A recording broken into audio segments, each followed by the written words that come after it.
afterwards. He's just arrived. After him.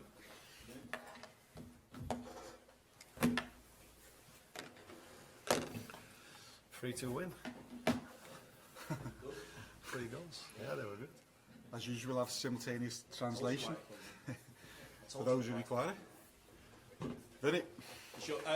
Arne, Thomas Frank said after the weekend that you're a level above Manchester City, you're a level above Arsenal, and went on to say probably also the best team in the world, which I suppose is easy to say when you're 6 points clear at the top of the Premier League and 3 points clear at the top of the Champions League standings as well. But what do you think? Are you the best team in the world at the moment?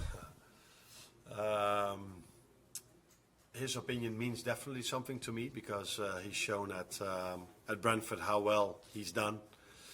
So many years for this club and without spending crazy amount of money, just every time he's able to perform with his teams very good in the Premier League and make it so hard for every top 5, top 6 team to play against them. So his opinion definitely means something to me, but I think it's far too early for me to say these things. We have to face a lot of teams. Champions League format this season is also difficult. Can we judge the league table in the Champions League? Because every team faced different teams.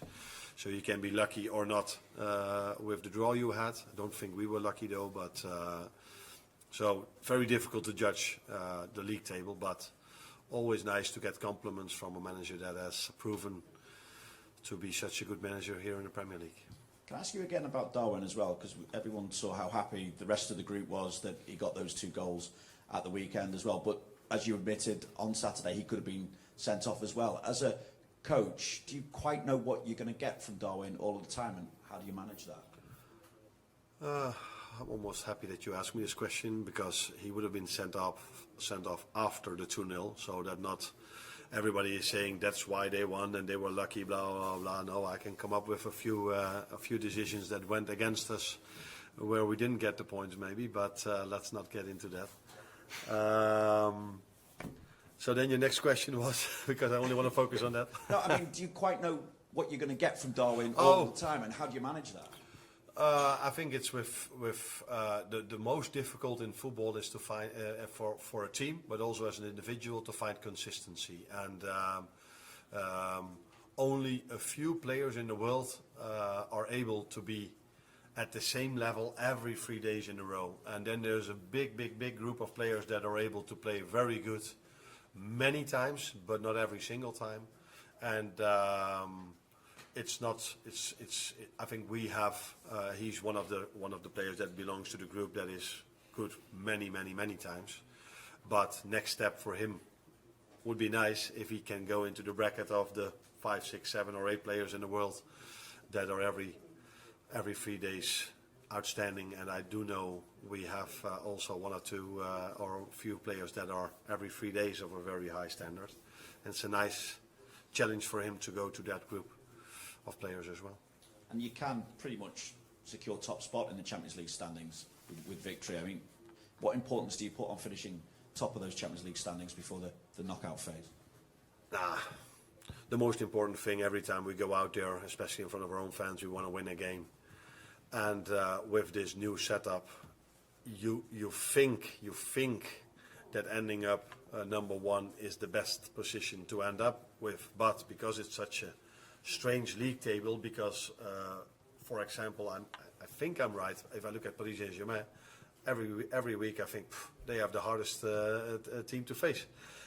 So they are quite low on the table, which is not their quality, but they are low. So maybe if you end up number 1, you can face them. So then it's a disadvantage. So I'm not looking at the league table in a way of, oh, if we are number 1, we probably have the most easy team to face, because that is impossible to say because of this weird format, or weird, I don't mean it in a negative way, but a strange format we are having now. So being on top maybe doesn't tell you that you're the best team, and being number 24 doesn't tell you that you're number 24 in terms of quality.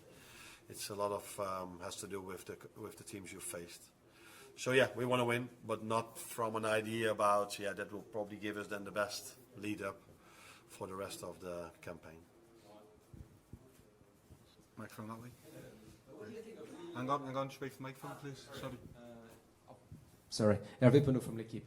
What do you think of Lille performances so far in this Champions League? Are you surprised by the way they play and the teams they've beaten? I'm impressed.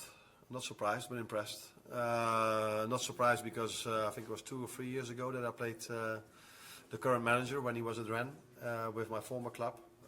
And then I was impressed by the way his team played. And yes, of course, a few weeks ago when I didn't saw them playing yet, I was like, oh, they beat Atletico Madrid, surprise. They beat Real Madrid, surprise. But now, of course, I saw many games of them, and now I'm definitely not surprised anymore, but impressed because they've deserved every single point they got till now. And I just said something about the league table. For them, it's definitely not because they faced easy competition. They faced Sporting Lisbon when Amorim was still there, and they were impossible to beat Sporting Lisbon. Okay, they lost that one, but they faced them, they faced Juve, they faced Atletico Madrid, they faced Real Madrid. And now they are facing us, and the next game is going to be difficult for them as well, because then they face Feyenoord, which is my former club, if you didn't know. So they haven't been lucky with the fixtures they had, so that's the reason why I'm so impressed with them in the Champions League, and an unbeaten run of 21 games probably tells you even more. Yes, James.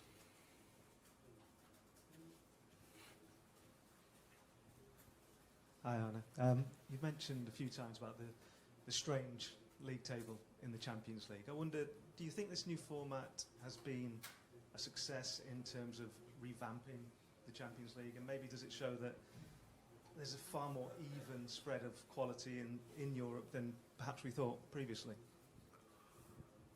I said many times already, because almost every game you play Champions League, you get this question about what are your experiences about the new format. It's difficult to judge as long as the season is still going.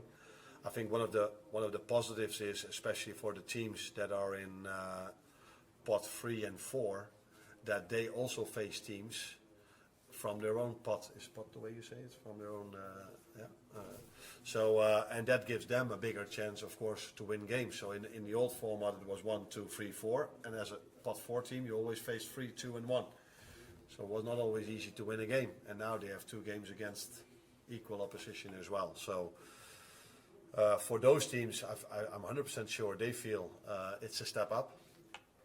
For the teams that were always in pot 1, I have to wait and see to give you an honest opinion what I would prefer. But what I've said, and that's what I mean, you cannot judge the league table and say, okay, this is the best team in Europe, this is the second best team, this is the third best team, because we haven't played against the same teams. And in a draw, that's in the FA Cup, League Cup, that's in every draw, you can be lucky or you can be unlucky with the draw you have. And that's why it's easier to win a cup competition than to win a league, because you can have the advantage of a lucky draw. Paul Joyce. Arnie, you've been very clear that performance levels have been improving, and certainly attacking output has increased, specifically over the last couple of months. What do you put that down to? Why is that? Is it no, I think I said that our performance stats, so in terms of running, have increased, especially in the Brentford game, because it was a tough game, because Brentford is a team that's really fit as well. One of the reasons why they're so successful. You tell me now that our attacking stats have gone up. Probably true. I think we've scored more goals in the last 5, 6, 7, 8, 9 games than we did before, but we've conceded a few as well. So we needed these goals maybe more than in the beginning of the season. So I don't really see an argument where I can come up with why that has changed. The only thing I can say is that we are working longer together with the team, and we know even better what we want when we have the ball, but we also need to know better what we want without the ball. But we do concede more, so it's not always a straight line going up or going down. It's always a bit like this. And I just wondered, do you think the team's got a lot of confidence from the wins against Bayer Leverkusen and Real Madrid, because they were the German champions, the Spanish champions, and holders of the Champions League? Do you think the team grew from those games? Yeah, my answer is then always the same. We're here, you are here at the press conference from Liverpool, so these players are used to winning big games. So I don't think they need games like this to grow in self-confidence from, okay, we can beat these teams now all of a sudden. I do understand that last season in the Europa League we were not in the Champions League, so the club didn't face the same competition maybe as you have in the Champions League. But the years before, and at their national team and playing in the Premier League, these players are not impressed by a win against Leverkusen or a win against Real Madrid. That's not something special for them. They've done that so many times that they like it and they're happy with it. But I don't see anything 5 minutes after the game. I already see like, oh, I can see I'm at Liverpool here, because if we would have beaten with Feyenoord Real Madrid, then there was a big party in the dressing room. But here everybody's 5 minutes later already thinking about recovery and making sure that they're ready for the next game. Gentleman in front. Hi, Jeremy Talbot from AFP. Going back to Lille and their manager, what are their main strengths for you? And are you expecting a low block or maybe a more open game tomorrow? It is difficult for me to answer that question, because many managers have changed their game plan against us compared to the games they've played before in the last few months. But if I just look at them, how they've played against in the last games and what their playing style is, I'm expecting an open game tomorrow, because they are pressing every team. If it's Olympique Marseille or Real Madrid or whatever team they face, they just press them high. They are not afraid to bring the ball out from the back. So for us, it's going to be a change of styles compared to the recent teams we faced. Although Brentford also wanted to press us really high, but also afterwards went to a real low block. But many teams, the 3 or 4 teams we faced before, didn't want to bring the ball out from the back. And that's what Lille is doing. That's what they're really good at. So that's what I expect. But I expected that from a few teams we faced in the last 3 or 4 games as well. But they changed their game plan against us. So you have to ask their manager if he's planning to play the same style or if he's planning to change it. Andy Hunter. Hi, Anna. I know it's not the most important thing to you, but having the only 100% record in the Champions League now, is that a badge of honour for you and for the team, and a motivation to keep it going until the end as well? Yeah, definitely. Not that we've had them, but it is a motivation that we want to keep it going till the end. We want to win every single game we go out there. But it's not because of we just want to end top 8. And we know we need a point for that, but this team has never gone out playing for a point. There was just a second ago a question about what I expect from Lille. I expect something, and you guys know what you can expect from Liverpool, and that has been in every single game we've played. If we've been at Old Trafford or at Arsenal, wherever we played, we've tried to play our own style, and we've never adapted the style, sometimes in small details, but never the style of high press, of bringing the ball out from the back, and to do the things we are good at. So yeah, that's what we want to try to do tomorrow. Again, we always play for a win, and that's also what we're going to try to do tomorrow. But we know the difficult challenge it is because of the quality and the form Lille is in. James Pearce. Arne, do you know yet the situation with Diogo? Obviously he missed the weekend. How long you expect to be without him, and how close is Joe Gomez to coming back into the fold? Maybe Jot a bit earlier than Joe, and both of them are expected to be back with us in weeks, not in months. So, but I've said many times before that the last stage of rehab is the most difficult one, or the one that can sometimes add a few days or not. But it's clear that we are expecting them to be back with us in the upcoming weeks. But it's always difficult to say exactly how long it is. But both of them are not going to be out for months, that's for sure. As long as the rehab goes as planned, of course. What has Diogo done? He overloaded a certain muscle a bit. Well, I just ask about Ryan Gravenberch. He started every Champions League and Premier League game this season. The second half of the season is managing his minutes going to be important, given that you haven't got someone like for like to come in and replace him. Maybe we don't have someone that is exactly similar to Ryan, but I think that is almost for all of them. So Dom is unique in his own way. Mo is unique in his own way. We have, of course, Cody Gakpo, but I don't see him similar to Lucio. Similar position, but not similar style of player. So every player we have is unique in his own way. That's Ryan. For Ryan is the same thing. And we have players like Wata who can play there. Maka can play. He played there against Forest in the last half hour. And even Curtis Jones can play there. But there's always a balance. If you play them a lot and all of a sudden you drop points, you play them too much. And if they keep doing well, everybody's saying, yeah, the secret to success is that they always play with the same. And I've said many times already, it's not about playing at 12, 15. It's not about these things. It's about the competition you face and do we play to our standards. But I understand that to make it a bit more simple for everyone to understand, it's about they play too much or too little. That is something we accept. Carl at the front. With Diogo being out for a few weeks still, you say, is this the opportunity Darwin needs for a bit of a longer run in the team on the back of the confidence he got from the weekend? I don't think it's the first time that he's in a situation like this. Even this season, he's been in a situation like Jota has been out when in the Chelsea game someone hit him so hard that he was out for 5, 6, 7, 8 weeks, I think. So that was a similar moment, and I know from the past that he's had a long run of games with Jurgen as well. But he is probably, as you guys say, in a good place now because he scored 2. And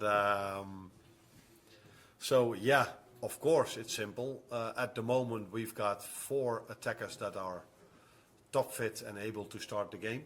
And Darwin is one of them, and then the 5th one is Federico, and the 6th one is he's not ready to start 90 yet, in my opinion, but he's coming closer and closer to be able to do so.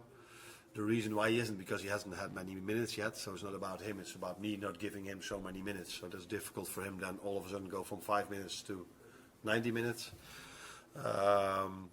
So yeah, that increases the chance for Darwin, of course, to get more playing time if one of the 6 is injured, and especially if it's a number 9. Well. Hi Arne. Yeah, you mentioned there that Chiesa's still not quite at his level to be able to start 90 minutes, and obviously Liverpool were very cautious with Diogo Jota and trying to make sure he didn't come back too soon, and yet he still managed to break down. Does that situation mean you're more likely to be even more cautious with Federico, or do you think it's not necessarily one affecting the other? No, not one affecting it. Every player is unique in its own way, and everyone has his own background. Which I mean, Jota had a normal pre-season, or not normal because he was at Euros. I think they were in the summer. Yeah. So he didn't have a long pre-season, but he had a normal start with us, where Federico didn't. Federico was a few times unlucky with when moments were there for him to play that he was ill or sick. And then I think we all also saw how difficult it is. With Jota is a great example of that. If a player has been out for 5, 6 or 7 weeks, to bring him back to that load of playing every single game 60 to 90 minutes, you have to be really careful with that if you don't want to go into another injury. And yeah, especially because there's no winter break, there's no time to give them during the week a game, unless I have to play them with the under-21s, but I don't think a player like Federico Chiesa, Diogo Jota should play in those games. So that makes it hard if a player is injured to bring them back.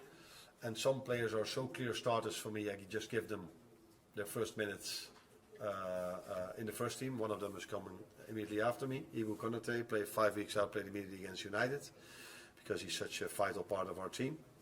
But unfortunately for Federico, he has Mo Salah in front of him, so he doesn't have the similar status or hierarchy as Ibu Konate had. So that makes it hard for us to build him up in the right way, but I'm happy that he had a good 30 to 45 minutes against Accrington Stanley, and although it was 5 minutes, he was part of the team that scored 2 goals, and he was really happy with it, what I saw as well.